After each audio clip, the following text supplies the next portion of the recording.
Tom Bishop is facing the biggest fear of his life. He realizes that he might be passing on to the other side and leaving his wonderful family behind. The results of the CT scan will reveal his destiny. In the opening scene, he is woken up by his daughter, Phoebe. We see that he was sleeping with his clothes on. It is a playful morning. He wrestles with his kid for a while, and then lets her choose the tie he's going to wear today for his speech. Dressed like the President of the USA, he approaches his wife, Valentine, with a playful attitude, but the latter is too frustrated. She is late, the trash bin is full, and the way her husband is dressed is the least of her concerns. They have a biting and cynical conversation, the kind of conversation that couples have when their relationship turns cold. And we see that none of them try to make it better. Later that day, Tom talks in front of the audience about the art, and about the purpose of the artist. He is a painter, and young people wanting to follow his trail gather to find inspiration in his words. Tom's speech is witty and great. It seems like he has a wonderful ability to control the crowd. Moving on, we see Valentine. She is a cook, and her day is as chaotic as it gets. Her co-worker, Michael, hands her the ringing phone.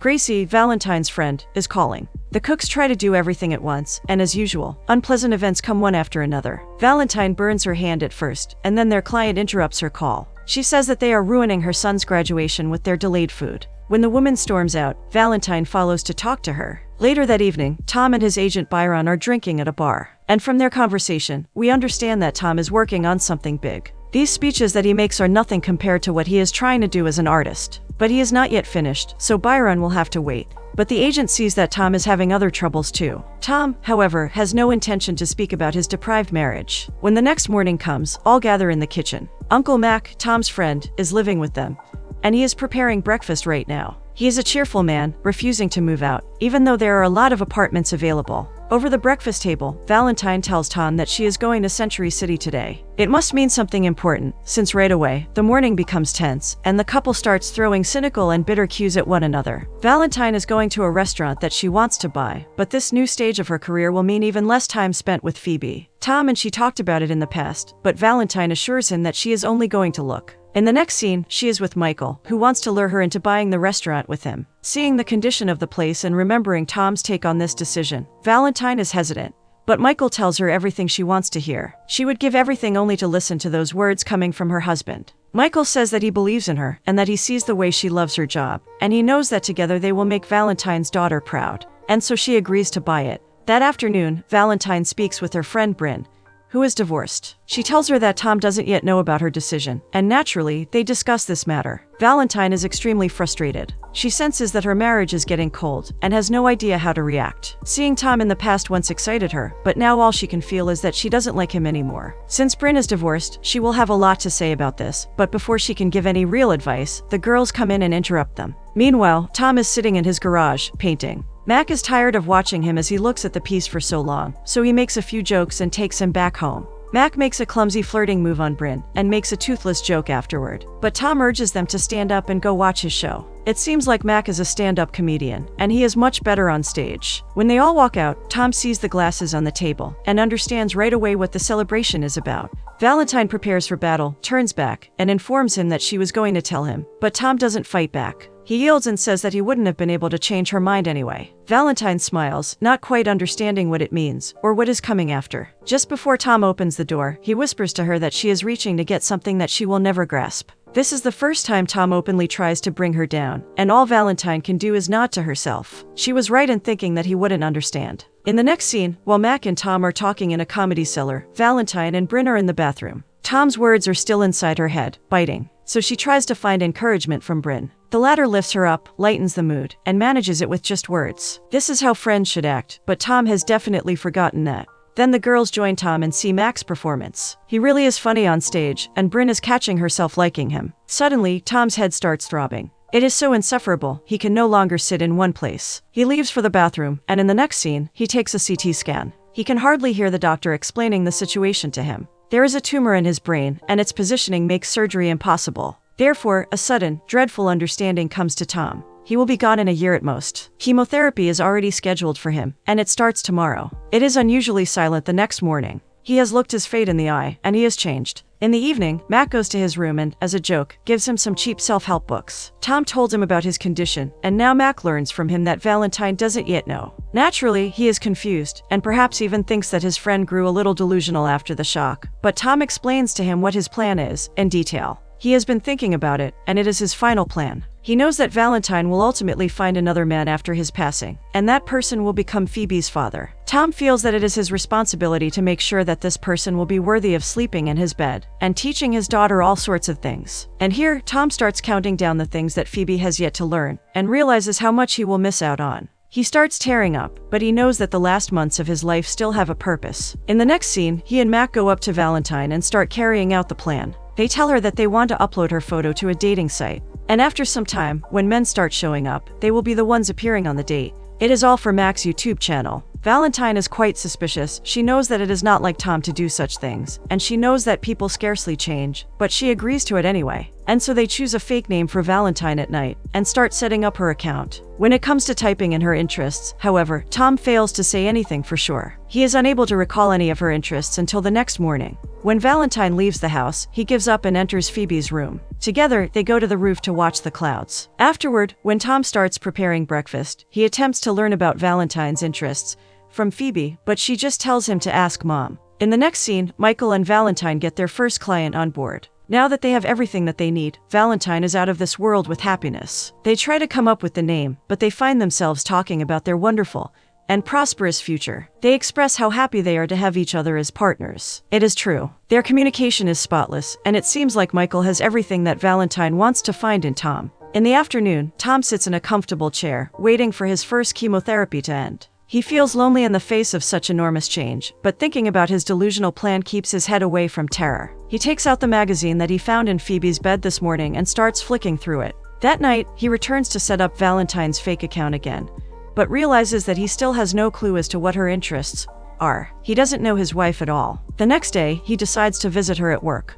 When Michael leads him to her, she is speaking over the phone with somebody in broken Spanish. As Michael leaves and Valentine continues talking, Tom, for the first time, sees firsthand that Valentine truly loves her work. She is a little concerned about seeing her husband there. She assumes that something is wrong, but Tom tells her that he just came by to say hello and to invite her to drink some coffee. Their sit-down in a cafe is completely chaotic at first. Tom has a good intention to catch up with her and connect with her again after such a long time, but they can't help but talk like teenagers during the first date of their lives. They have no idea how to communicate with each other, but soon the wall between them starts falling down, and as their date progresses, they find themselves reviving the bonds between them. Tom types in a few of Valentine's interests in the evening, and within only 1 hour, he sees 104 winks on her account. It is a weird feeling. Tom realizes that he has something that so many men strive for, and he has been taking it for granted for so long. Together with Mac, he arranges a date and starts preparing. Valentine walks in and can't help but laugh at him while trying to make a tie. Valentine approaches to help, and then their conversation uncovers Valentine's feelings lately. She is happy that Tom came by today, and she likes the fact that he is trying to reconnect with her. It seems like the notion that couples often exaggerate the distance between them after drifting apart is true after all. However, the feeling that Tom is hiding something keeps biting her. Ben remains silent. He just takes her hand and calls out her name. Then he sees a bracelet on her hand, the one that he didn't know about, and assumes that it is new. But Valentine tells him something that makes it harder for him to hide his tears. She says that it was Phoebe's present on Mother's Day. There is a brush on the bracelet, and Phoebe told her that, with this bracelet, her father will always be with her. Then he and Mac go on the date. The man that they are waiting for shows up, dressed neatly, and looks around. When he approaches the bar and orders a drink for himself, Tom sits next to him. The man asks him to move away, but Tom reveals to him the whole crazy scenario. He even shows this man the picture of Valentine. The man is already ready to leave. And when Tom finally tells him that he might be perfect for his wife, he punches him and moves away. The next morning, Tom wakes up before everybody else. Mac drives him to the park, where Valentine is with Bryn after the chemotherapy. Mac is the only one who knows about his condition, and he is the only one who can tell him how senseless his idea is. He tells Tom that Valentine must be there with him, and Tom responds that he must spend a lot more time with her. Mac is happy to see some semblance of sanity in his recently lunatic friend. But when Tom says that the purpose of this reconnection is still to find her a future match, Mac realizes that he has still gone mad for now. Meanwhile, Valentine shares her latest thoughts with Bryn. She knows how weird it all sounds, and how suspicious that Tom is doing all this, but she can't help but enjoy this process. Tom and Mac appear in front of them, and when Bryn and Mac enter the playground to keep the kids entertained, Tom and Valentine sit down on a bench. Valentine can clearly see that her husband isn't feeling well, and Tom is trying his best to hide the drowsiness after the chemotherapy. When Valentine asks him why he's there, he doesn't answer. Instead, he remembers how much she loved bowling in college, and he offers to play it together. That evening, they go. After Val hits a strike, Tom decides to spice it up a little bit, He tells her that if she can do it again, he will make out with her when they get to the car. This is sudden for Valentine. It has been what seems like a century since Tom said something similar. She feels like a young student again, and she kisses him firmly. All of a sudden, Tom is in love with bowling. In the days that come, Tom learns a lot more about his wife's many interests. He tries out a few dates too, but the worthy man still fails to appear on the horizon. In the next scene, he comes downstairs with Phoebe, holding some boxes of tabletop games. They are speaking about a singer named Hanson Carter. Phoebe and her best friend are over the moon when they hear his voice. They cannot even dream of ever meeting them. But as Tom says, he is coming to their mall this Valentine's Day. Suddenly, 2 tickets appear in his hands, and Phoebe jumps up in surprise. She just cannot believe that she will get to see Hanson. Quickly, she goes to call her friend and tell her about it. With this, Tom and Valentine are left alone. It seems like Tom isn't done with the surprises this evening. A rose appears in his hands, and he invites Valentine on a date on February 14th. This is very unexpected, but nonetheless, Valentine agrees. She likes this process of getting along with things that are unusual, and Tom wishes he could do something similar as well. When you are constantly fighting something, you need somebody to talk to. Otherwise, you will have to keep opposing the current that will ultimately defeat you. Tom knows this, but his plan must be fulfilled. They have a wonderful moment after the surprise. Valentine tells him that she is here to listen. But before the silence that falls can grow to become insufferable, there is a loud knock on their door. Tom opens it up and sees Michael drenched in rain. He's been driving his cabriolet with the broken top open. Tom quickly invites him in, and he and Valentine wait for the explanation for this sudden arrival. Then Valentine's phone appears in Michael's hands. It seems like she left it at work today, and he didn't want her to worry. After a while, Valentine gets him a blanket, and Tom offers him a ride back to the restaurant. When they get there, he decides to tell him everything. His arrival today assured him that he might be the one to take his place, so it starts with his speech. He tells him everything, including his condition, the time he's got left, and his plans. And then he asks Michael if he likes Val. The man is naturally very confused. He starts by stuttering, and then talks about how great they get along.